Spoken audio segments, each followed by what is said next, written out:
हज़रत अली रज़ियल्लाहु ताला अन्हु ने कहा, मैंने अपने अखराजात इतने कम कर लिए कि मैं अमीर हो गया। एक अजीब सा मुल्क है। एक मुल्क जब बन रहा था और आज़ाद हो रहा था ब्रिटिश से, तो उस पे 932 फैक्ट्रियाँ थी। 932 फैक्ट्रियों में से पाकिस्तान, जो कि वेस्ट पाकिस्तान बनता था उस ज़माने में, उसके हिस्से में एक भी नहीं आती। यहाँ लोग इन्वेस्ट करना ही नहीं चाहते। जब इन्वेस्ट करना ही नहीं चाहते तो इंडस्ट्री कोई ग्रुप कुछ ग्रो ही नहीं होगा। तो पाकिस्तान के अंदर जो ये लोग कहते हैं ना कि हमारे हालात ख़राब हैं, हमारे मामलात ख़राब हैं, और कुछ पॉलिटिशियंस माशाल्लाह इस तरह भी स्टुपिडिटी कर देते हैं कि पब्लिक में आगे ऐलान कर देते हैं कि हम डिफ़ॉल्ट होने वाले हैं। अगर आप डिफ़ॉल्ट होने वाले हैं तो ये आपका काम था कि डिफ़ॉल्ट से बचाएं। ये काम नहीं था कि आप पब्लिक के सामने रोना शुरू कर दें कि हम डिफ़ॉल्ट होने वाले हैं, तो सब खुदकुशी कर लो या सब भाग जाओ। हमारे मुसलमानों को तो बताया ही नहीं जाता ना, क्योंकि मस्जिद के मेंबर के अंदर जो बंदा बैठा है जो जिहाद के ऐलान कर रहे हैं, मैं बड़ा स्ट्रेट अप बता रहा हूँ, उन्होंने ज़िंदगी में पेट बड़ा करने के अलावा क्या किया? जब आपकी ना रोज़ी दीन के साथ जुड़ जाए तो सच बात नहीं कर सकते। इस्लाम में पहले ये नहीं था कि आपने आलिम वाज़ नॉट अ प्रोफेशन। इल्म हर बंदे ने हासिल करना है, कुरान हर बंदे ने पढ़ना है। अभी बेसिकली ये कि हमने उसको एज अ पेड सर्विस के तौर पे साइड पे कर दिया है। ये इस्लाम में इजाज़त है। जिस चीज़ को आप दाढ़ी दाढ़ी करके सुन्नत बोलते हैं, उन्हीं नबी हुज़ूर सल्लल्लाहु अलैहि वसल्लम की अगर दाढ़ी सुन्नत है ना, बिकॉज़ फिज़िकल हुज़ूर सल्लल्लाहु अलैहि वसल्लम का पेट अंदर था, ये ज़्यादा बड़ी सुन्नत है। चलो वो ना कि कोई टेररिस्ट का था, कोई चलो आपने एक तरह से समझ लगे टेररिस्ट है तो ठीक है, अच्छा है, मर गए। यार एक छोटे-छोटे बच्चों की तस्वीरें आनी चाहिए, लिखा लगे फ्यूचर टेररिस्ट नाउ गॉड नाउज़ुबिल्लाह, बहुत बकवास लिखी थी। उससे एक चीज़ क्लियर हो जाती है कि यार दे एक्चुअली हेट यू। 196 है कि पता नहीं अब 200 बैच हो गई थी कि और कुछ हाँ। बने। सब इनमें से मुसलमान हैं। जबकि हिंदू आपको सिर्फ और सिर्फ इस हाँ। इंडिया के अंदर मिलेगा, इसके अलावा किसी और जगह नहीं यहाँ से एक्सपोर्ट हो सकते हैं है। एग्जैक्टली। लेकिन बाहर से कोई इम्पोर्ट नहीं हुआ। आज तक तेरे नहीं लेना, तो कोई बंदा अभी कन्वर्ट हो रहा है यार, मैंने यूरिन पीने की जो आइडियोलॉजी ये बड़ी ज़बरदस्त है, मैंने करनी है। ठीक।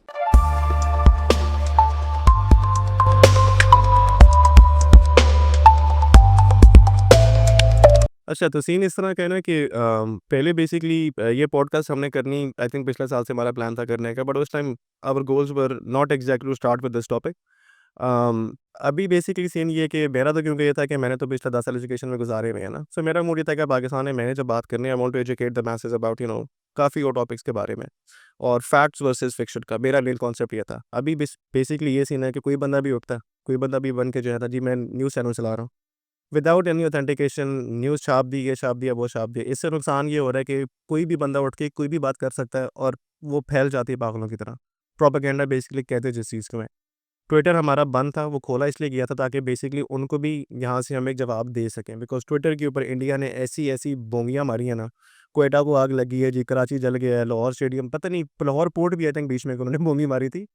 सो दैट टेल्स यू कि how strong propaganda actually is, और कोई भी उठ के कोई भी बात कर सकता है और वो इतनी वायरल हो सकती है। प्रोपेगेंडा का असली प्रॉब्लम और असली टूल ही मेरे मुताबिक जो आपके एनिमीज़ का रहा है वो प्रोपेगेंडा है।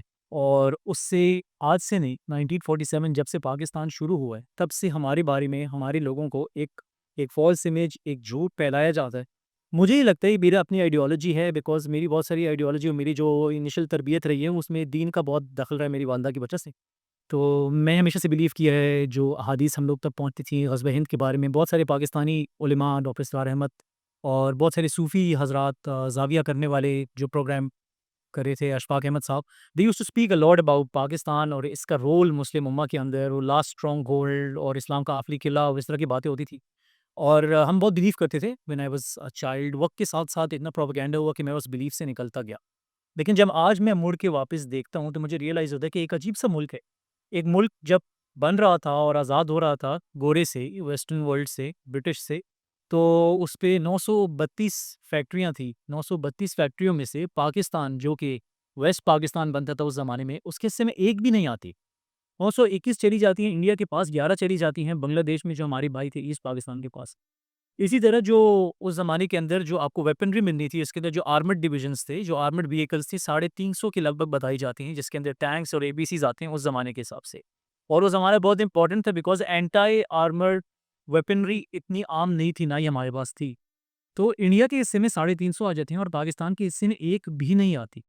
ये किस तरह का मुल्क है, वो मुझे समझ नहीं आती थी कि जिसके हिस्से में कभी भी कुछ नहीं आता, लेकिन उसके बावजूद इसी मुल्क के खिलाफ डे वन से प्रोपेगेंडा किया जाता है।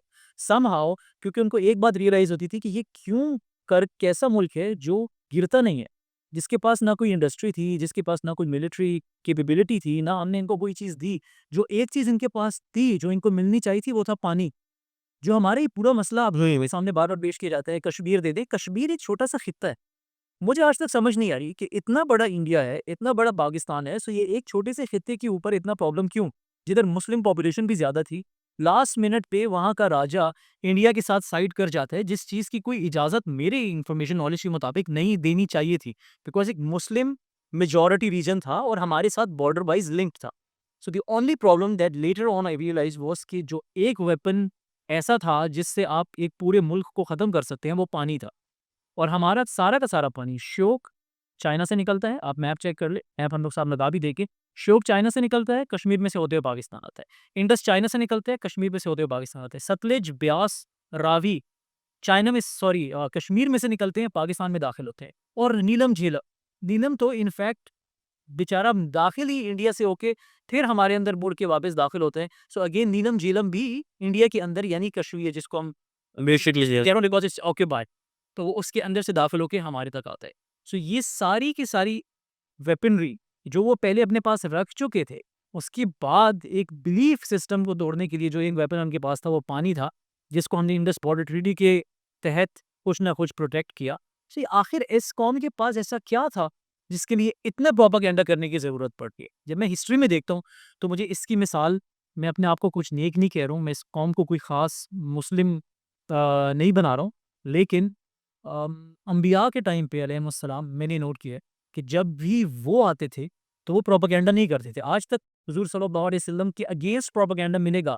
मजनून है, जादूगर है, ट्रिकरीज़ करता है, इस तरह की बहुत सारी बातें हुज़ूर सल्लल्लाहु अलैहि वसल्लम के बारे में मिली हैं। इसको बोलते हैं प्रोपेगेंडा। हाँ, उनके बारे में तो बचपन से हमें याद है कि जादूगर थे, ये थे, वो थे, फलाना मतलब काफ़ी कुछ क्या कहते थे? वो यही कहते थे कि कुलू ला इलाहा इल्लल्लाह तुफ्लिहून। आप सिर्फ़ ये पढ़ लो, ये बात कर लो कि अल्लाह रब्बुल इज़्ज़त अकेले हैं, अल्लाह के सिवा कोई नहीं है, आप फ़ायदे में रह जाओगे। ठीक है? So when I see this तो मुझे रियलाइज़ होता है कि there is always been some truth to ग़ज़वा हिंद, there is always been some truth to us being the last stronghold और वो वक़्त के साथ-साथ प्रूव होता गया। वो वक़्त के साथ-साथ कैसे प्रूव होता गया? जिस मुल्क के पास इंडस्ट्री नहीं थी, जिस मुल्क के पास पैसा नहीं था, जिस मुल्क के पास वेपनरी नहीं थी, पूरी मुस्लिम दुनिया के अंदर, उसी मुल्क के पास ये कैपेसिटी और ये कैपेबिलिटी कैसे आ गई कि वो एक न्यूक्लियर एनर्जी पहले लेके आया, फिर वो उस एनर्जी को वेपनाइज़ करने में कामयाब हुआ। And you have to understand कि उसको वेपनाइज़ करने का जो वक़्त था, वो इतना मुश्किल इसलिए था, क्योंकि उस वक़्त से फ़ौरन पहले 1974 में इंडिया ने यूएस और कनाडा को ट्रिक करके अपना स्माइलिंग बुद्धा टेस्ट कर दिया था।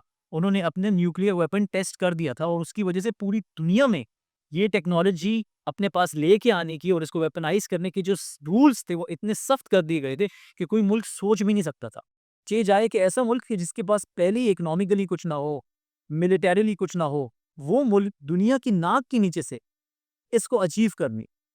सो for me it's always been मेरे लिए स्पिरिचुअली एक बहुत बहुत टची पॉइंट है पाकिस्तान और मैं चाहता यही हूँ, क्योंकि without this belief system ingrained in us हम मुझे नहीं लगता कि हम लोग सर्वाइव कर सकते हैं and this is what they are doing.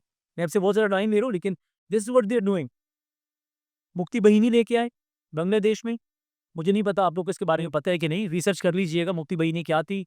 आप लोग ने बांग्लादेश में लेके आए 1 लाख गुरिल्ला वॉरियर्स बनाए और कहानी आपने ये बना दी हमारे बच्चों को कि हमने 93,000 ट्रूप्स आप लोगों के सरेंडर क नहीं कराए थे आपने 93,000 ट्रूप्स, सिर्फ 34,000 ट्रूप्स थे।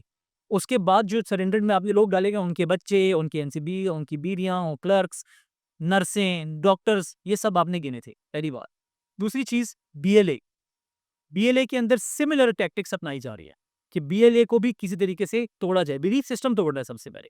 अगर बलूचिस्तान के अंदर लोग रिलेटिवली अच्छा कर भी रहे हैं या गिलगित बल्तिस्तान के अंदर लोग पिछले 5 सालों में बहुत प्रॉस्पर कर गए हैं, टूरिज्म बहुत चली गई है, लोगों ने माशाल्लाह बहुत अच्छे पैसे बनाए हैं, येट उनके कानों के अंदर हर वक्त ये बात डाली जाए कि सर हमारे पास इंटरनेट अभी अच्छा नहीं है, पहले था ही नहीं सर, उसको बेहतर कर दे टाइम लगेगा। नहीं, ये प्रोपेगेंडा हम पंजाब में भी बहुत हो रहा है। हमारे यहाँ कितनी फैमिलीज़ हैं, तेरे मेरे दोस्तों में I think more than 50% have left the country. यही कहा जाता है कि भई बाकी सब में फ्यूचर नहीं है, डिग्री करके बाहर जाओ, बाहर जाओ, बाहर जाओ, बाहर जाओ।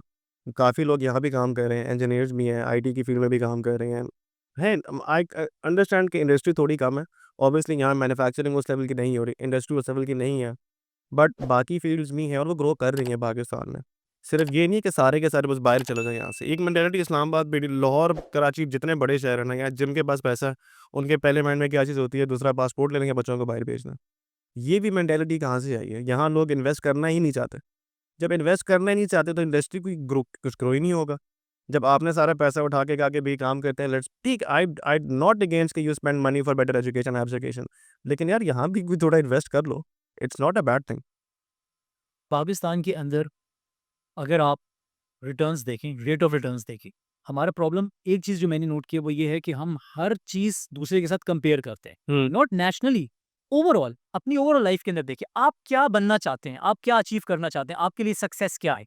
आपके लिए सक्सेस ये है कि मैंने देखा था वीडियो में एक बंदा था, वो दुबई में फिर रहा था, उसके पास एक फ़ेरारी थी या वो यार्ड पार्टीज़ में जा रहा था या वो बहुत लड़कियों के साथ नाच रहा था।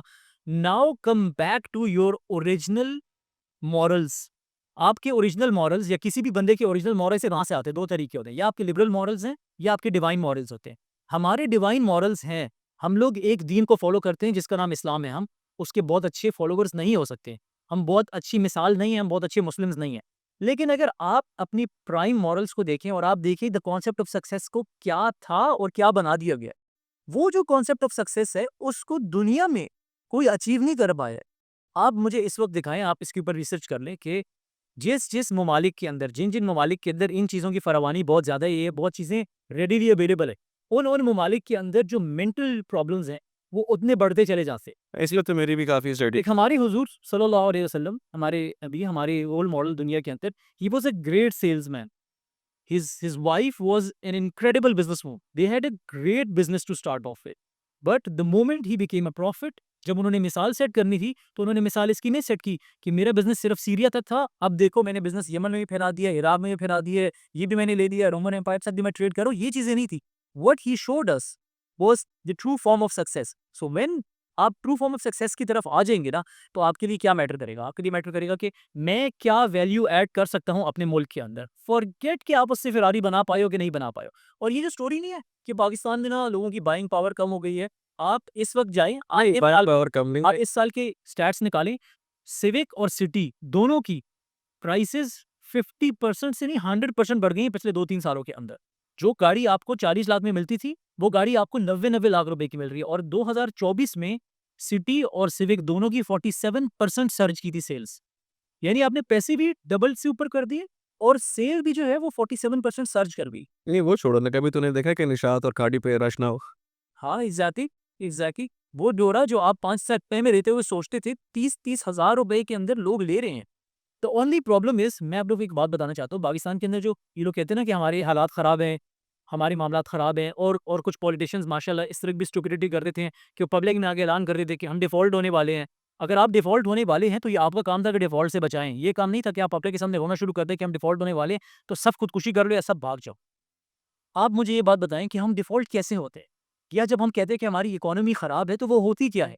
द ओनली थिंग इज़, दुनिया के अंदर अगर इस वक़्त हम लोग पाकिस्तान के अंदर बेसिक्स पे आ जाएँ ना, और हम सिर्फ़ वो चीज़ खाएँ-पिएँ जो पाकिस्तान के अंदर उगती है, हमें $1 की, 1 चवन्नी की ज़रूरत नहीं पड़ती। नहीं, मेडिसिन्स वगैरह का नहीं, ये नहीं कहूँगा बिल्कुल चवन्ने की ज़रूरत नहीं है, there are lot of things की जो ज़रूरत पड़ती हैं, बेसिक। मैं ऐसी बात बता रहा था कि अगर हम, मैं आपको बता रहा हूँ, अगर हम सिर्फ़ खाने-पीने तक की बात करें, हाँ, प्रॉब्लम ये है कि पाकिस्तान ऐसा मुल्क है जिधर मैं और आप सबसे बड़े क्रिमिनल्स हैं। वो ये हैं कि एक ये मुल्क जिसकी जिसकी मिसाल ये दी जाती है कि घर की मुर्गी दाल बराबर। ये dal is a very staple thing यहाँ पे जो बताई जाती है। आपको पता है पाकिस्तान मैक्सिमम दाल इंपोर्ट करता है।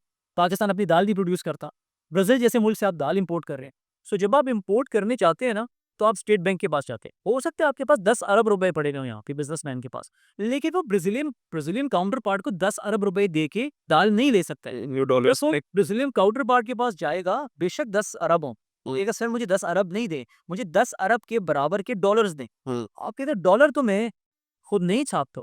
आप स्टेट बैंक के पास जाते हैं, स्टेट बैंक कहते हैं कि हमारे पास डॉलर पड़ा हुआ ही नहीं है। उसकी वजह ये है कि जब आप चीज़ें एक्सपोर्ट ज़्यादा करते हैं ना, इस मुल्क में चीज़ें बना के एक्सपोर्ट करते हैं, पूरी दुनिया में जब ट्रेड होता है, डॉलर्स नहीं होता।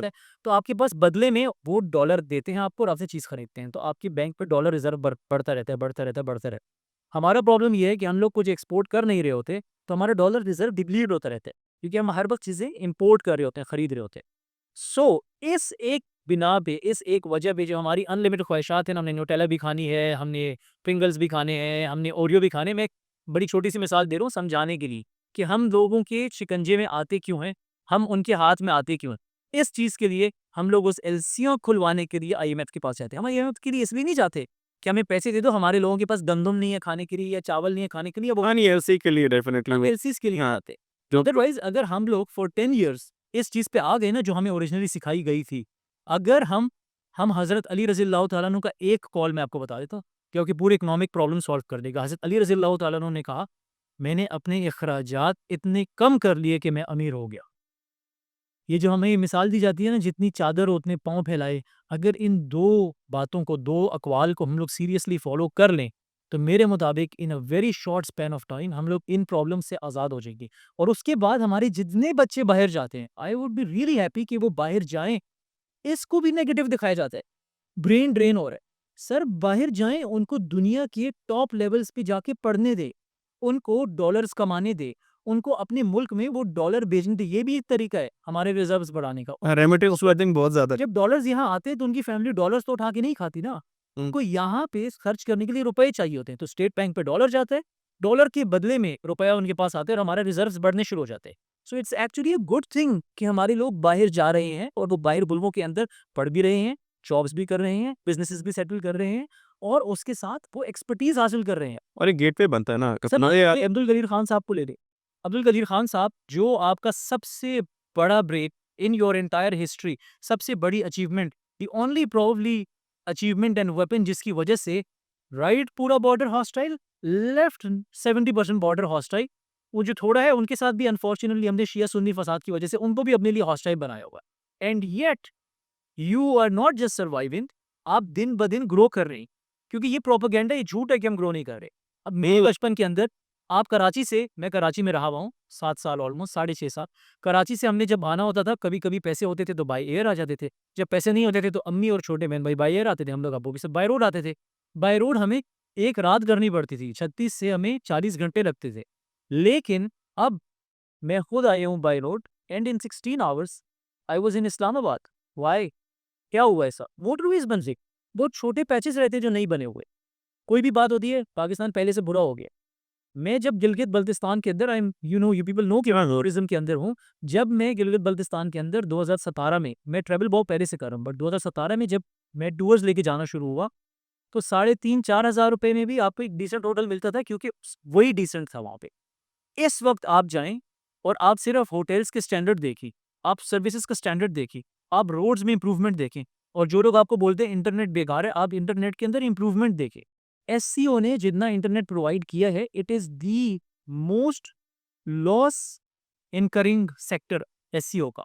क्यों? 5 महीने, 6 महीने काम है, 6 महीने काम ही नहीं है। 6 महीने आप क्या करेंगे? ये वो बिज़नेसेस, ये वो मैथ्स है, इकोनॉमिक्स है जो हमें समझ ही नहीं आते। एंड एससीओ के सेक्टर कमांडर के साथ मैं बैठा हुआ था और उन्होंने कहा, I have written letters to every every internet providing company, every telecommunication company in Pakistan, ज़ोम को, टेलीनॉर को, यूफ़ोन को, जैस को। मैंने उनको यहाँ तक कहा है, उन्होंने बताया कि हमारे टावर्स यूज़ करने हैं, अपने टावर्स भी मत लगाइए, लेकिन we need your help in providing internet to the people. और अभी आहिस्ता-आहिस्ता आना शुरू हो गए ज़ोंग और हाँ, ज़ोंग पे टेलीनॉर कर दिया था। 4G शुरू कर दिया अपने वहाँ पे। सो जस्ट इमेजिन कि आपकी चीज़ें दिन ब दिन इम्प्रूव हो रही है। हुंज़ा के अंदर कार्डो ने बड़ा सेटअप बनाया है। एक बहुत ज़बरदस्त इंक्यूबेशन सेंटर बनाया है। उधर स्टार्टअप्स डेवलप हो रहे हैं। दे हैव अमेजिंग 100 एमबीपीएस का इंटरनेट वहाँ पे। 24 घंटे दिन-रात उनको वहाँ पे, ये चीज़ पहले ख्वाब में भी नहीं सोची जा सकती। हाँ, हुंज़ा का तो मुझे याद था। So our northern areas are also improving.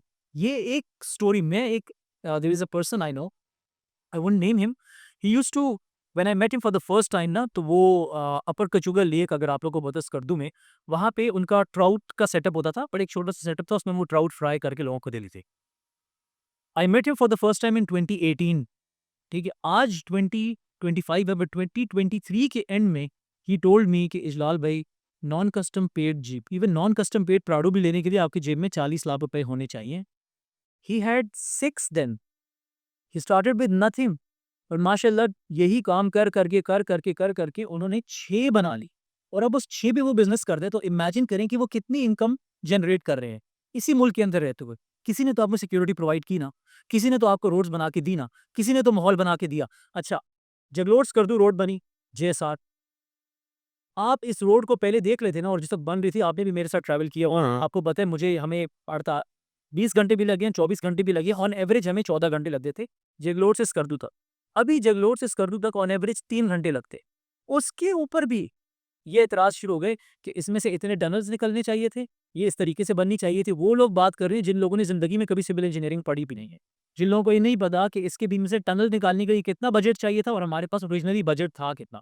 और जो बंदा आपको बजट भी बताएगा ना, वो हमारे पॉलिटिशियंस की तरह है। जब आप उनसे पूछेंगे कि सर आपके पास रेफ़रेंस क्या है या आपके पास कोई डॉक्यूमेंट है जिस पे आपको पता चले कि ये ठेका इतने का दिया गया है, तो उनके पास कुछ भी नहीं होता।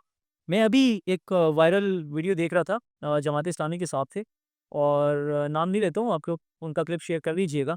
वो ये बता रहे हैं कि 160 मिलिट्री पर्सनल नहीं बल्कि अफ़सरान, हाँ, हाँ। 160 मिलिट्री पर्सनल अफ़सरान भी हैं, वो शिफ्ट हो गए हैं रिटायरमेंट के बाद पाकिस्तान से बाहर। पहली बात तो मेरे ये सवाल है कि इसके अंदर कोई कबाहत नहीं है कि कोई रिटायरमेंट के बाद, हाँ, ये इस तरह काफ़ी लोग फिर शिफ्ट होते हैं कि इसमें। कर्नल सैंडर्स ने रिटायरमेंट के बाद क्यों केएफसी स्टार्ट कर दिया? उसको तो रिटायरमेंट के बाद अपने आप को गोली मार देनी चाहिए थी। उसने रिटायरमेंट के बाद अपनी पूरी ज़िंदगी देने के बाद जो उनको 4 पैसे अपनी पेंशन के मद में मिले, उससे उन्होंने सोचा कि मैं क्या करूँ? अगर उनके पास उनके कोई ख़ानदान के बंदे थे, कोई रिश्तेदार थे जो बाहर उनको बता रहे थे कि सर आपके पास काफ़ी अच्छी एक्सपर्टीज़ है मैनेजमेंट की, बहुत कुछ आपने अच्छा पढ़ा हुआ है, तो आप यहाँ आ जाइए। अच्छा, वो ज़िक्र करते हैं अफ़सरान का, लेकिन जो उर्दू में उसके ऊपर हेडलाइन लिखी हुई है वहाँ अफ़सरान पहल कर दिया है। चलिए ठीक है। उसके बाद वो बोलते हैं उनको पेंशन जो दी जा रही है ना, वो डॉलर्स के बद में दी जा रही है। तो सर मेरी छोटी बहन बाहर पढ़ती है, जब मैं उनको पैसे भिजवाता हूँ ना इधर से, तो मैं बेचता रुपयों में ही हूँ क्योंकि मेरे पास रुपए होते हैं। वो जब वहाँ कन्वर्ट होके निकालते हैं ना, तो वो डॉलर्स या यूरोज़ भी निकालने पड़ते हैं क्योंकि बाहर रुपया खर्च नहीं हो सकता। अच्छा जी, वो वहाँ पे पहुँच गया। उससे बड़ी बात उन्होंने एंड में की कि $200 मिलियन जो है ना, वो जाए। अभी थोड़ी देर पहले हमने मेंशनों की बात की, अगर आप जनरल्स की पेंशन कर लें, 1,60,000 रुपए से लेके 2 लाख के दरमियान में जनरल्स की पेंशन है। हो सकता है मैं थोड़ा बहुत गलत हूँ, आप इसके ऊपर क्लैरिफ़ाई गाइस तो जो है ही, जो मेरी पुरानी बेसिकली जो रिटायर्ड स्वाभाविक यही है। तो उसको अगर आप मल्टीप्लाई करें ना 160 लोगों के अगर आप हद कर लेंगे ना, तो ये 36 करोड़ रुपए बनेंगे 1 साल के, इतने सारे लोगों की अगर आप पेंशन निकाल लेते। आपने $200 मिलियन बोल दिए, $200 मिलियन 5.6 बिलियन रुपीज़ बनते हैं। पाकिस्तान का हर बंदा अपने किसी और बंदे के गुस्से की वजह से इस वीडियो को शेयर करना शुरू कर देगा। इसको बोलते हैं प्रोपेगेंडा। अब इस प्रोपेगेंडा की मद में क्या होगा? मद में नफ़रत बढ़ेगी फ़ौज के लिए। फ़ौज से नफ़रत कौन बढ़ाना चाहता है? आफ्ताब इकबाल साहब की वीडियो वायरल हो गई, मैं अब नाम ले रहा हूँ। वीडियो वायरल हो गई, क्या कहते हैं? सर ये जो सारी अभी हुई है ना जंग, शुरू से बैटल हुआ है, वॉर हुआ है, ये मिलीभगत थी मोदी सरकार की और हमारे चीफ ऑफ आर्मी स्टाफ का नाम ले दिया उन्होंने। यस। और उन्होंने यहाँ तक इमेच्योर बात की कि उन्होंने कहा आप थोड़े से मिसाइल मार लेना।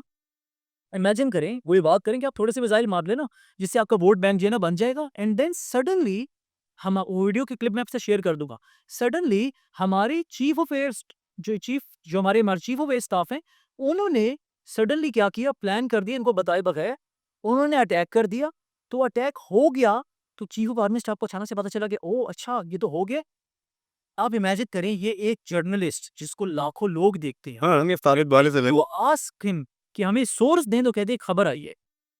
सर इस्लाम के अंदर हुजूर सल्लल्लाहु अलैहि वसल्लम की हदीस आपके साथ शेयर कर देता हूँ। 2 अहादीसें क्रॉस मिलती हैं एक-दूसरे से। एक साहब ने हज़ूर सल्लल्लाहु अलैहि वसल्लम से पूछा कि क्या मुसलमान बख़ील हो सकता है? यानी कंजूस हो सकता है? उन्होंने कहा जी हो सकता है। उन्होंने कहा क्या मुसलमान बुज़दिल हो सकता है? उन्होंने कहा जी हो सकता है। उन्होंने कहा क्या मुसलमान झूठा हो सकता है?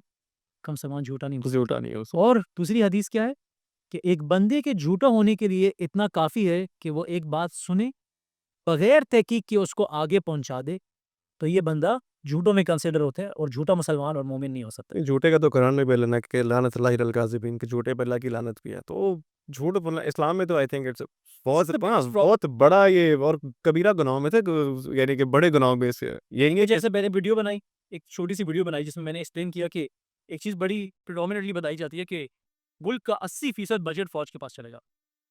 ये बात हाँ, हाँ, ये तो बहुत पब्लिक कॉमन हाँ, ये बहुत सबसे कॉमन कॉमन है। होती है। मैंने पार्लियामेंट के अंदर से जो स्पीच हुई थी, जो हमारा बजट आके फिर हुकूमत की वेबसाइट्स के ऊपर निकला था, उसमें से मैंने निकाल के दे दिया कि 11.2% इज़ आवर डिफेंस बजट। इसमें लोग बेसिकली काउंटर आर्गुमेंट यही करते हैं कि फ़ौज कारोबार भी बहुत करती है। एफडब्ल्यू, एफएफसी, ये वो फलाना-ढिमकाना, वो भी सारी आर्मी ही चला रही है। सो इवन दो मेरी भी बहस हुई काफ़ी लोगों से, उनको मैंने बताया कि यार 11 से 13% के बीच में ये ज़्यादा नहीं है। But then the counter argument is कि भई फिर सारा काम भी तो फ़ौज ही करती है। यानी कि यूरिया एफएफसी जो है अच्छी खासी बड़ी कंपनी है, वो can army owned as well. अब ये लोगों का मस भी है। हाँ, डीएचए वगैरह ये सारा। अब इसमें मेन मसला पता है क्या है? ये नहीं है कि वो बातें गलत हैं। द प्रॉब्लम इज़ कि you are only looking at Pakistan. क्यों करूँगा? बातें गलत क्यों नहीं है? आपने बोला है हमारे मुल्क का बजट, देखिए ये बात बहुत, ये कंफ्यूज नहीं करिए, अगेन प्रोपेगेंडा ही है। आपने अपनी आवाम को बोला है हमारे मुल्क का जो बजट है ना, ये पॉलिटिशियंस करते हैं। This is what you need to understand. जब आप पार्लियामेंट में बैठे हैं ना, तो आपको जवाब देने के लिए फौजी अलाउड ही नहीं है। हाँ, एक फौजी अलाउड नहीं है आपको सोशल मीडिया पे आके जवाब दे, या पार्लियामेंट में आगे बैठ के आपको जवाब दे, दे आर नॉट अलाउड। सो आप दो बंदे बैठे हैं, ऑपोजिशन वाले भी वही है और जो फॉर बैठे हैं हुकूमत में वो भी वही है, वो politicians. What they do is वो पब्लिक को इस फॉर्म से बता देते हैं कि सर असल में हमारे पास तो बचते ही 20% है, तो 20% में से हम आपके लिए कर ही क्या सकते हैं। तो सबसे पहले हमें झूठ क्लियर कर दें। उसमें से VAT आ सकती है, उसमें से बहुत कुछ आ सकता हाँ, है। जो हम बजट देते हैं फौज को 11.2% है। इसका एक आर्गुमेंट एक और आता है कि सर असल में जो हमारा 50% बजट है ना, वो डेट सर्विसिंग में चला जाता है। सो 50% जो रहता है उसमें से 11.2 है टेक्निकली। पहली तो बात ये है कि डेट सर्विसिंग में से जो जाता है, तो वो डेट किसके लिए दिया जाता है, सबसे पहले सवाल ये। चलें, वो उसके ऊपर बहस हो सकती है। उसी डेट में से हम लोग शायद वेपन्स भी खरीदते हैं और उसी डेट में से हम लोग और भी सारे काम करते हैं। आप ले लें 50% में से 11.2%, 50% में से 11.2 निकालें तो वो कितना बन जाता है 100% में से 22 पॉइंट समथिंग, 22.4% हो गया। Is that 80%? पहली बात। सो सबसे पहले आपको ये समझना होगा 80% वाला झूठ कहाँ से आया। 80% हमने अपनी हिस्ट्री के अंदर एक दफ़ा बताया था अपनी कौम को। 65 की वॉर थी, इंडिया ग्राउंड इन्वेजन में अंदर दाखिल हुआ था और हो भी गया था। और उसको रोकने के लिए उस साल पूरे मुल्क ने तय किया था कि हम लोग कुछ भी नहीं खाएंगे, हम भूखे मरेंगे, मरना था भूखे, अदरवाइज हम काम मरते। तो उस दिन उस साल तय हुआ था कि 80% बजट हमने रखना है इस काम के लिए कि हम लोग सर्वाइव करने हैं। सर सर्वाइवल है। उस 80% को लेके आपने पूरी कौम को झूठ बोल दिया फॉर द नेक्स्ट पता नहीं 60 समथिंग ईयर्स। और पूरी अवाम ने इतनी नफरत दिखाई अपने इस मुल्क से बिकॉज ऑफ द प्रोपेगेंडा और फौज से, कि वो उसी झूठ को फैलाते गए, पढ़े लिखे लोग फैलाते गए। तो इसका मतलब ये है कि अल्लाह ताला की यानी लानत अलल काज़िबीन है कुरान के अंदर। तो इसका मतलब है कि लानत हो गई अल्लाह की झूठों पे। तो हम लोग अल्लाह ताला की लानत के मुर्तकिब हो रहे हैं क्योंकि हम दिन रात बोलते ही झूठ है। हाँ, अब ये बहस करें, ये बहस, अच्छा चलिए ये बहस भी कर लेते हैं। अभी इधर बैठे हुए हैं कि फौज जो है वो क्यों चलाती है बिजनेसेस। तो मैं आपसे सवाल करता हूँ कि आपने फौज को जो बजट दिया हुआ है ना डिफेंस का, और वो सिर्फ आर्मी नहीं है, डिफेंस बजट का मतलब है army, navy, air force and all the paramilitary forces, आपके रेंजर्स, आपके एफसी, आपके पता नहीं क्या कुछ, कोस्ट गार्ड, सब इसके अंदर आता है। वो कितना बनता है $7.62 बिलियन। आपका सिर्फ राइट साइड की जो एनिमी है ना, उसका $73.3 बिलियन बजट है। अब आप कहिए वो मुल्क बड़ा है, मैं क्या करूँ, मुल्क बड़ा है मैं क्या करूँ, वो मुल्क बढ़ेगा। जो डिफेंस बजट है वो यूज तो हम पे ही हो रहा है ना। वो जो जहाज वो खरीदते हैं वो बांग्लादेश से लड़ते हैं, वो थाईलैंड से लड़ते हैं, वो नेपाल या चाइना से लड़ते हैं, और कहा जितनी भी वॉर्स हैं वो सारे की सारी हमारे साथ, वो हमारे साथ होती है। अच्छा, हमने क्या करना है बदले में, हमने 7.62 से 73 पॉइंट समथिंग को डिफेंड कर डायरेक्टली इकोनॉमिकल। अगर आप साल देंगे जी, बदर में हम लोग 313 थे, चलो 3 टाइम्स था ना, यहाँ 10 टाइम्स हो गया। बदर में हुजूर सल्लल्लाहु अलैहि वसल्लम मौजूद है, नहीं वो तो एक लेकिन और बदर में मौजूद हुए हैं। बदर में कुरान के अंदर है, अल्लाह ताला ने फरिश्तों की फौज उतारी है। बदर में भी हुजूर सल्लल्लाहु अलैहि वसल्लम जो मैक्सिमम चीज़ें तैयार कर सकते थे, मैक्सिमम तैयारी के बाद हमारे मुसलमानों को तो बताया ही नहीं जाता ना, क्योंकि मस्जिद के मेंबर के अंदर जो बंदा बैठा है जो जिहाद के ऐलान कर रहे हैं, मैं बड़ा स्ट्रेट अप बता रहा हूँ, उन्होंने ज़िंदगी में पेट बड़ा करने के अलावा क्या किया। अगर मैं उनको कहूँ कि सर आज चलते हैं जाके कोई टैक्टिकल वॉर लड़ते हैं, जितना भी बड़ा मौलवी हो वो एक सूबेदार या फौज के हवलदार से बेहतर टैक्टिकल प्लानिंग कर सकते हैं। सर आपको कुछ आता ही नहीं है, आप 100 मीटर भागे तो आप मर जाए, आपको हार्ट अटैक हो जाए, आपका पेट इतना बड़ा है। ये इस्लाम में इजाज़त है। जिस चीज़ को आप दाढ़ी दाढ़ी करके सुन्नत बोलते हैं, उन्हीं नबी हुजूर सल्लल्लाहु अलैहि वसल्लम की अगर दाढ़ी सुन्नत है ना, बिकॉज फिजिकल हुजूर सल्लल्लाहु अलैहि वसल्लम का पेट अंदर था, ये ज़्यादा बड़ी सुन्नत है। क्यों? दाढ़ी उगाना मुश्किल है कि आसान है? छोड़ दो, उग जाएगी। पेट अंदर करना आसान है कि मुश्किल है? इस आर्ग्यूमेंट के मुताबिक कायद आज़म ज़्यादा बड़ी सुन्नत फॉलो कर रहे थे, उनका पेट पीठ से जुड़ा हुआ था। हुजूर सल्लल्लाहु अलैहि वसल्लम का पेट पीठ से जुड़ा हुआ था, उसमें मेहनत लगती है, ना बोलना पड़ता है चीज़ों को, वर्जिश करनी पड़ती है, फजूल की खुराक छोड़े, हलवे भी खाने होते। लेकिन अगर आपने दाढ़ी छोड़नी है तो आप बैठ के सिर्फ ये इस तरीके से, अगर आपने बाग उगाने ना आम का, तो आपको उसके लिए मेहनत करनी पड़ेगी, दिन रात बीज डालना पड़ेगा, गोडी करनी पड़ेगी, पानी देना पड़ेगा, खाद देनी पड़ेगी, फिर वो दरख्त थोड़ा सा बड़ा होगा, ख्याल रखना पड़ेगा, सूरज को देखना है, साए को देखना है, बारिश को देखना है, उसको प्रून करना है, काटना है, फिर कहीं जाके चांस बनेगा। और अगर अपने झाड़ियाँ उगानी हैं तो छोड़ दे ये DHA किसी प्लॉट को छोड़ दे, उसमें क्या उगता है, भंग और झाड़ियाँ उग जाती है। सो ये जो हमारे उलेमा बैठे हुए हैं ना, जो बता रहे हैं कि यार हम बहुत बड़े नेक लोग हैं और हम जिहाद की बातें करेंगे, ये तो चीज़ जो वो कर रहे हैं, ये अब तो ना दो चीज़ों को हाँ वो एक हो रहा है, उसके पीछे भी ना वो भी एक प्रोपेगेंडा ही है उस पे ना। बेसिकली अब ये बात बड़ी आसान है, दीन के जब आपकी ना रोज़ी दीन के साथ जुड़ जाए तो सच बात नहीं कर सकते। इस्लाम में पहले ये नहीं था कि आपने आलिम वाज नॉट अ प्रोफेशन। इल्म हर बंदे ने हासिल करना है, कुरान हर बंदे ने पढ़ना है। अभी बेसिकली ये कि हमने उसको एज अ पेड सर्विस के तौर पे साइड पे कर दिया है। जनाजा होगा, मौलवी साहब आएंगे, पैसे देंगे, ये होगा, मौलवी साहब को पैसे देंगे। तो बेसिकली मौलवी साहब now as a paid employ technically. अब उसमें फिर होता अब ये हर जगह ये होता है। मुझे अगर आप मेरी सिंपल सी मिसाल, ये तुम्हारा ट्रैवल का काम है ना, अगर मैं तुम्हारी कोस्टर को आग लगा दूँ ना, या अगर मैं रास्ते बंद कर दूँ, या मैं इस तरह की हरकतें करूँ, ultimately what I am trying to do is मैं तुम्हारी सोर्स ऑफ इनकम को दबाने की कोशिश कर रहा हूँ।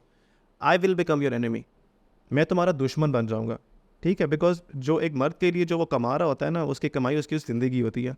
तो अब मौलवियों का ये एक बेसिक मसला ये कि आपने क्योंकि जब पैसा जोड़ दिया ना दीन के साथ, अब इशू पता है क्या होता है, बिकॉज अब आप सच बात करोगे उनके साथ वो बैच नहीं करती है, जो भी उन्होंने उसको अपना प्रोफेशन बना लिया। तो बिल्कुल बना दिए, हाँ, बिल्कुल। और मैं तो ये जो हेट क्राइम ये सारा कुछ वो सारा इसी के मद में हुआ है। मैं मौलवियों को भी बुरा नहीं कहता, कसूर हमारा अपना भी है कि अभी जो लोग कहते हैं कि भी हमें मौलवी नहीं पसंद, मैंने कहा जाओ जमात करा लो। मैंने कहा आपको अजान भी नहीं देनी आती, ना आपको जमात करानी आती है, ठीक है। मौलवियों को मैं आज सारों को उठा देता हूँ, मैंने कहा आप करोगे। नहीं, मैं इस भी इख्तिलाफ कर सकता हूँ। इख्तिलाफ इस तरह कर सकता हूँ कि मुझे अजान देनी आती है, मुझे जमात करानी आती है, मुझे ये अकेले मैं जनरल बात कर रहा हूँ ऐसे अब बात आपकी। कर रहा हूँ।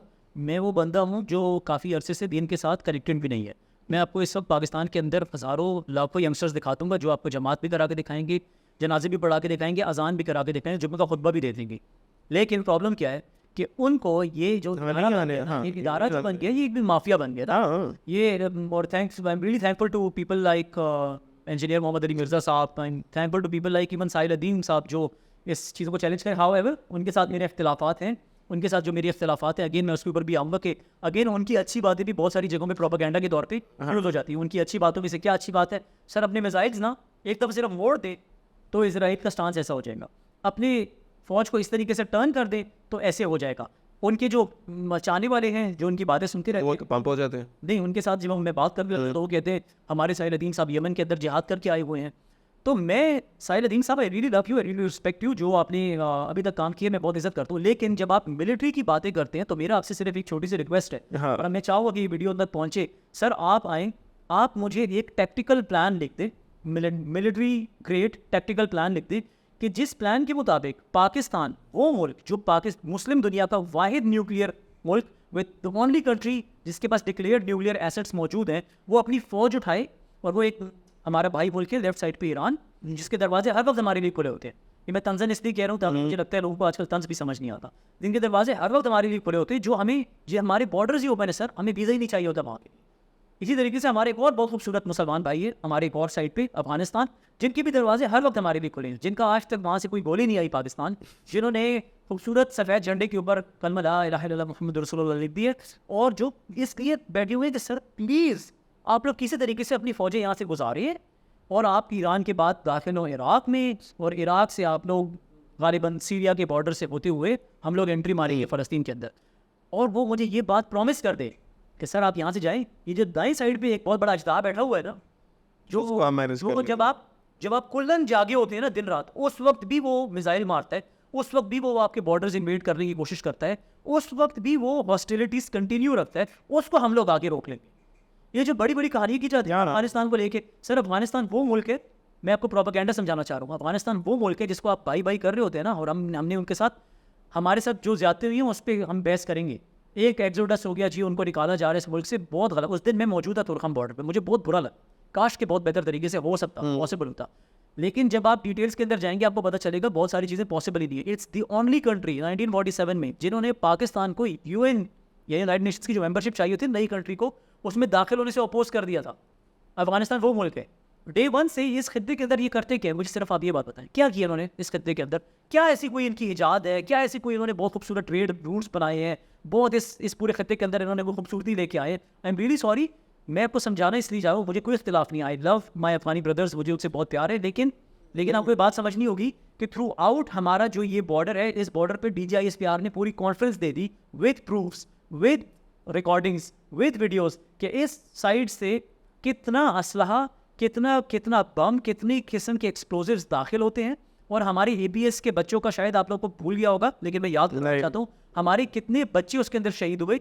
ये चीज़ें हमें अंडरस्टैंड करनी होगी कि हमारी मुल्क के लिए, ये मैं साहिल अदीम साहब को बोल रहा हूँ और उनके फॉलोअर्स को बोल रहा हूँ कि प्लीज़ इस बात को अंडरस्टैंड करिए। साहिल अदीम को बेसिकली उसका पता है कि जो स्टैंड है उनका वो ये है कि यार मुसलमान सारे भाई भाई हैं, ठीक है। अफगानिस्तान मुसलमान है, हम मुसलमान हैं। In a fictional world yes all of these countries can live in perfect harmony.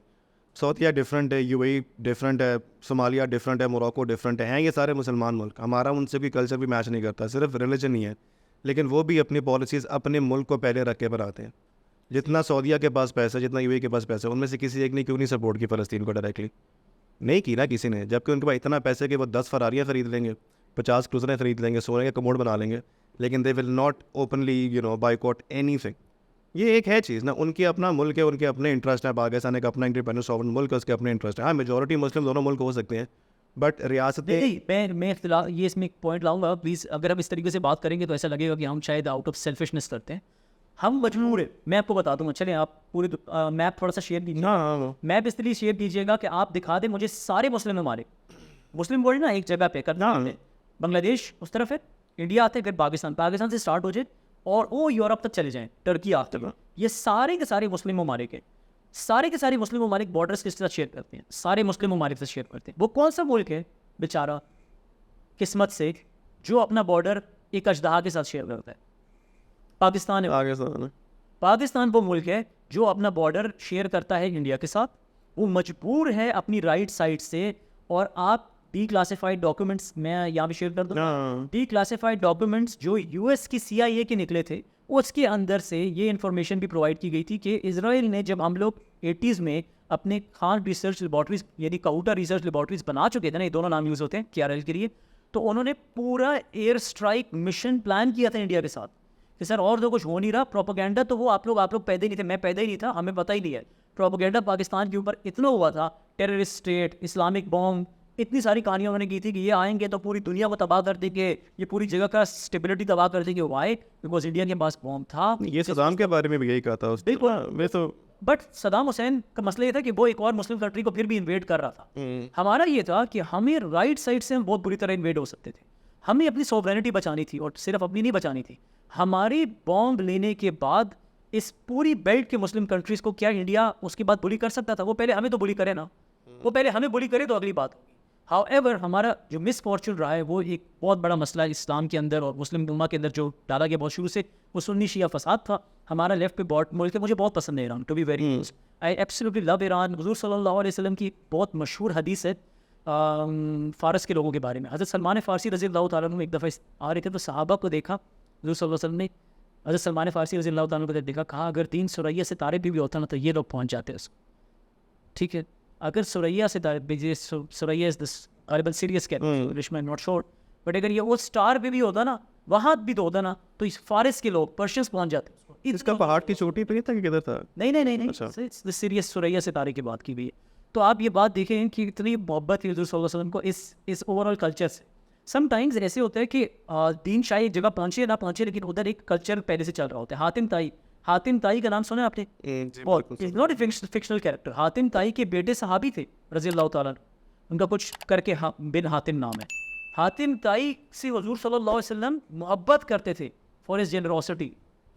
इतनी हुजूर सल्लल्लाहु अलैहि वसल्लम को ये पॉजिटिव ट्रेट्स पसंद थे। इस्लाम में ये नहीं सिखाता कि अगर एक बंदा काफिर है तो उसकी हर चीज़ से नफरत करो। हुजूर सल्लल्लाहु अलैहि वसल्लम मोहब्बत किया करते थे, हुजूर सल्लल्लाहु अलैहि वसल्लम ने हमें सिखाया। तो आज भी अगर हमें गोरे के अंदर कोई अच्छी चीज़ नज़र आती है, we are suppose to appreciate it. हमें इंडियंस के अंदर कोई अच्छी चीज़ नज़र आती है, वी आर सपोज टू। नहीं, इसका तो बहुत अजीब सी हमने इस दफ़ा देखा था ना कि जब अनफॉर्चुनेट दोनों साइड्स पर काफ़ी लॉसेस हुए थे। मैंने तो खुद देखा है कि जो पाकिस्तान वाली साइड पर ना, हमने तो यहाँ से ये पोस्ट की थी कि I think there was a video of a mother who lost a child, पता नहीं किसी फौजी की, इंडिया वाली साइड से पहलगाम का टाइम था ना वो, जो पहलगाम का अटैक वो तब उस पर भी पाकिस्तानी किसी ने नहीं कहा कि बड़ा फिट हुआ है ये, वो सारों ने कहा कंडोलेंसेस ये वो। हमने इतनी पोस्टें लगाई कंडेम करने की, पूरे हम लगाएंगे। मैं और इंडिया वाली साइड जो मैंने देखी थी ना यार, बच्चों की यार, चलो होना कि कोई टेररिस्ट का था, कोई चलो आपने अपने से समझ लगे टेररिस्ट है तो ठीक है, अच्छा है, मर गया। यार एक छोटे छोटे बच्चों की तस्वीरें आनी जो लिखा है कि फ्यूचर टेररिस्ट नाउ गॉन, नाउजुबिल्लाह, बहुत बकवास लिखी थी। उससे एक चीज़ क्लियर हो जाती है कि यार दे एक्चुअली हेट यू। आप यहाँ बैठ के जितनी मर्जी पोस्टें कर दो ना कि we are brothers, we are this, we are that, मैंने कहा फिर भी आके आप गला काटेंगे। They don't give a shit. Azam ने इस बहुत पहले बता दिया था कि मुसलमान उस साइड में भी आग में नहीं ना, वो सारी जिंदगियां लगा देंगे अपनी लॉयल्टी इंडिया को प्रूफ करते करते। वैसे साहब को देख लें। अच्छा, ये एक और स्टाइल है वैसे, चलो इस पे बात करें। ये 3 किंग्स बड़े खामोश है ना, शाहरुख खान, सलमान शाह, वो बेचारे भी कुछ नहीं कह बड़ा इंटरेस्टिंग स्टाइल है प्रोपेगेंडा का। ये मैं अपनी कौम के सामने लेके आना चाहता हूँ और मेरी रिक्वेस्ट है कि प्लीज़ इस चीज़ को बड़ा सीरियसली सुने। मैं इसको एक शॉर्ट के फॉर्म में भी लेके आऊँगा। The most modern form of propaganda is propaganda through an incredibly decent person. आप जॉर्डन पीटरसन को जानते होंगे। Jordan Peterson right before the Gaza का इंसिडेंट की समझे 6 महीने 8 महीने पहले ना बहुत मशहूर होने लग गया। हर जगह जॉर्डन पीटरसन की खूबसूरत बातें, उसके शॉर्ट्स वायरल हो रहे। अब तो हम लोग भी डिजिटल मार्केटिंग समझते हैं, हमें वो भी है, बेन शपीरो भी है। एग्जैक्टली मैं उधर यार बेन शपीरो उसके बाद आया, वो LGBTQ के खिलाफ बात करें, the Muslim started to connect with him a lot. उसके बाद चार्ली कर्क है, वो आया, उसकी भी ये वाले सेम बेन शपीरो की कॉपी है वो। ये सारी बातें उधर चलती रही और लोगों ने कहा यार ये माशाल्लाह अच्छी बातें कर रहे हैं, बहुत अच्छी बातें कर रहे हैं।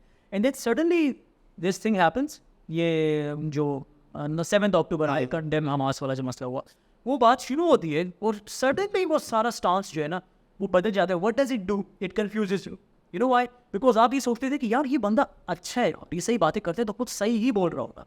And it took people about 2-3 months, especially the western population, to understand, to look through it. APEC का तो अब जाके यूएस में पता चल रहा है लोगों को। एपेक के बारे में एक किसी भी मेरे अपने काफ़ी दोस्त हैं अमेरिकन ना, उनमें से किसी को अगर तुम 4 साल पहले पूछो ना उनसे एपेक के बारे में और उसका इन्फ्लुएंस कितना है उनकी गवर्नमेंट, उनको नहीं पता था। हमसे पूछ ले, हमें नहीं था पता, हमें पता ही क्या है, हमें सिर्फ ये नहीं, हम तो चलो मैं कहता हूँ कि हम पाकिस्तानी है ना, हमें तो let's suppose we are not even US citizens. लेकिन हमें ये बात पता होनी चाहिए कि हम वाहिद मुल्क हैं जो इजराइल अपने पासपोर्ट पे लिख देते हैं कि हम इजराइल को मानते ही नहीं है।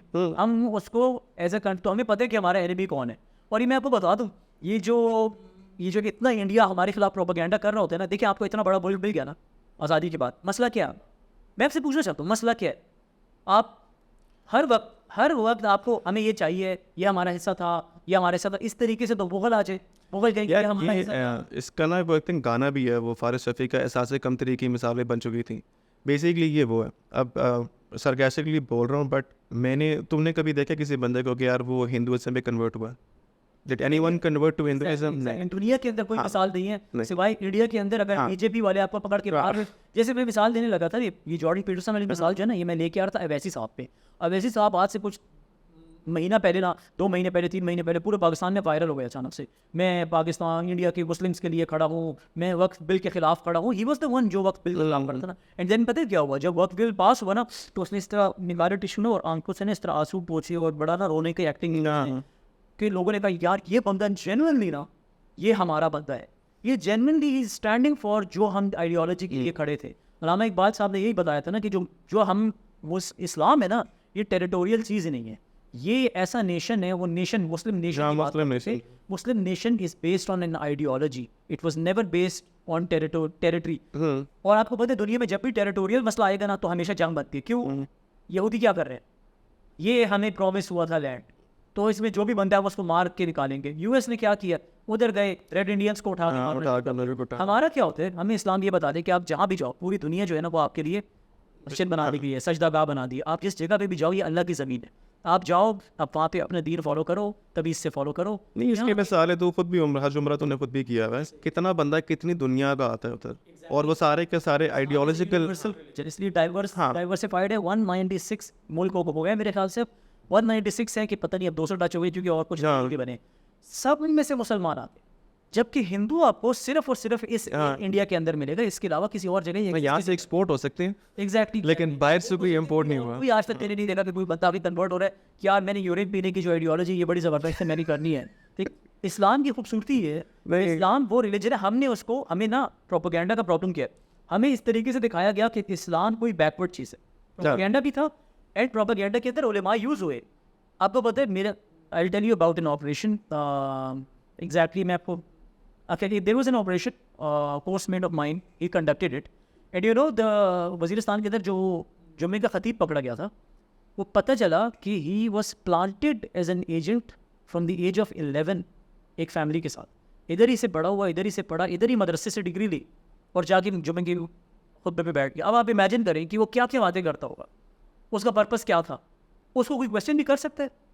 हम वही सेम हिंदू बन गए, हमारे वक्त के खलीफा को साहबी क्वेश्चन करें कि सर ये एक ही कपड़ा मिला था, आपने ये पूरा लिबास, ये दोनों किस तरीके से, 2 चादरों का किस तरीके से बना लिया? तो उन्होंने फिर बताया कि हज़रत उमर रज़ी अल्लाह तआला मेरे बेटे ने अपनी चादर मुझे गिफ्ट की, उसमें से मैंने पूरा कुर्ता बना लिया। इस तरह का क्वेश्चन कर सकते थे आप। इधर जुम्मे के खुतबे पे जाए ना, और आप 2 रकात नफिल तहियतुल मस्जिद शुरू करते हैं, तो लोग आपको थप्पड़ मारने आ जाएंगे, और सर जी वो खुतबा दे रहे हैं, उसके यार इस पर मजे की स्टोरी अंकल के सामने आप किस तरीके से खड़े हो गए? मेरी एक दफ़ा मेरे इमाम साहब से ना बहस तो नहीं हुई, मैंने उनसे खाली एक सवाल पूछा था ना, वो आई थिंक जुम्मे खुतबा ही दे रहे थे। अब क्योंकि वी आर प्रेडोमिनेटली सुन्नी ना, तो हमारे लिए बड़ा मुश्किल होता है कि हज़रत अली के बारे में कोई अच्छी बात कर भी देना, बड़ा मुश्किल होता है इनसे। तो हर दफ़ा हज़रत उमर के बारे में या तो अबू बकर के बारे में, ठीक है, मैंने कहा अच्छी बात है, सुनने को मुझे मिल रहा है, नॉलेज है। एक उन्होंने बड़ी अजीब सी बात की, उन्होंने कहा कि अब ये तो हदीस तुझे भी पता है मुझे भी पता है कि जन्नती नौजवानों के सरदार हसन और हुसैन है, ठीक है। अब आपने जिनमें की खुतबा हाँ, और उन्होंने कहा कि जो बुज़ुर्ग हैं उनके जो है वो उमर और अबू बकर है ना। मैंने हाँ, मैं अब सुन तो ली, फिर मैंने थोड़ी तो मैंने कहा जन्नत में बुज़ुर्ग कौन होगा यार? हर यानी कि everyone is going to be the same age ना। वाकई में तो फिर मैं इमाम साहब जब खुतबा ख़त्म हुआ ना, मैंने कहा इमाम साहब अस्सलाम वालेकुम, कैसे हो? ठीक-ठाक है। मैंने कहा आपने बड़ी अच्छी बात की, वो पहली तो मैंने भी सुनी है। मैंने कहा दूसरी चीज़ आपने बात की है कि बुज़ुर्गों के जो सरदार होंगे वो अबू बकर और उमर हैं। मैंने कहा जन्नत में बुज़ुर्ग कौन होगा? मुझे पहले ये बता दें। मैंने कहा कौन पागल है? बोला कि हाँ यार मैं जन्नत में जाके 70 साल का होना चाहता हूँ। डायबिटीज़ हो मुझे, हो नहीं, और एक हाँ, और उस पे लिटरली उनका जवाब कोई नहीं था, बस मुझे गुस्से से देखा और चले गए। And if I try to pursue a bit more, वो मुझे पता था कि मुझे पूरे मजे में गंदा करते हैं कि फलाना ढिमकाना, और ये मैं बताऊंगा नहीं, मैं कहाँ रहता हूँ, ताकि ये चीज़ थोड़ी छुपी रहे। But this this has happened. Time भी हमारा इधर टाइम भी लिमिटेड है, और मैं ये बात आखिर में करना चाह रहा हूँ, वो ये कि the whole point of this discussion, what is the point of this discussion? The फिलहाल पॉइंट इज कि छलांगे बात करेगा फिर भी। हमें हमारे हुजूर सल्लल्लाहु अलैहि वसल्लम ने कुछ गाइडेंसेस दी। वो गाइडेंस जो है वो चीफ आर्मी स्टाफ के गाइडेंस से ऊपर है, वो किसी भी पॉलिटिशियन, किसी भी लीडर की गाइडेंस से ऊपर है। जैसा ये वो हमारी सबसे मुहिब वतन लीडर इमरान खान साहब की गाइडेंस से भी ऊपर है। वो यहाँ तक कि मोहम्मद अली जिन्ना साहब, अल्लामा इकबाल साहब की गाइडेंस से भी ऊपर है। वो ये है कि एक मुसलमान के लिए या एक इंसान के लिए इतना काफ़ी है झूठा होने के लिए कि वो ये बात सुने, बगैर तहकीक करे और उसको आगे। मेरी रिक्वेस्ट ये है, आज के बाद से कोई बंदा आपको कहते हैं कि फ़ौज 80% बजट खाती है, मैं ये सिर्फ फ़ौज की सपोर्ट में नहीं बोल रहा हूँ, मैं आपको सपोर्ट बता रहा हूँ। आपको ये बात कोई करेगा, जब आप इस बात पे आ जाएंगे ना क्वेश्चन करने के लिए कि सर ये खाती है, कहाँ से खाती है, ज़रा प्रूफ कर दें। जब आप तबलीगी जमात वालों के खुतबे में बैठे होंगे ना, बयान पे बैठे होंगे, अल्लाह के शुक्र से मैंने भी 6 साल लगाए हैं, और काफ़ी वक्त लगा हुआ है मेरा। पहले मैं इस तरह नहीं होता था, मैं भी पगड़ी पहनता था, मूछें नहीं होती थी, आप जानते हैं। Yep. तो वो मैं I am not proud of कि मैं अभी क्या हूँ और तब मैं क्या था। वैसे भी अच्छा लग रहा है, पूरा थ्रिल लग रहा है।